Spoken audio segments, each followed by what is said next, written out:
ushmahal behayoling so'ziga behayoling so'ziga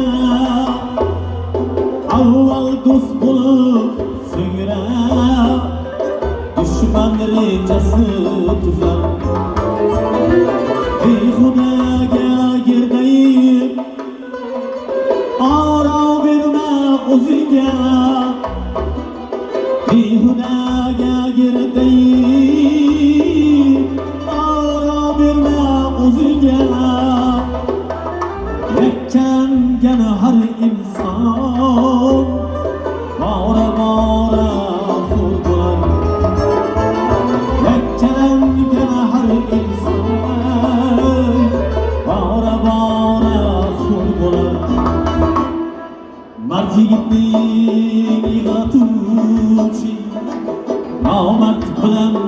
pul bo'lar mard yigitning yig'latuvchi nomard bilan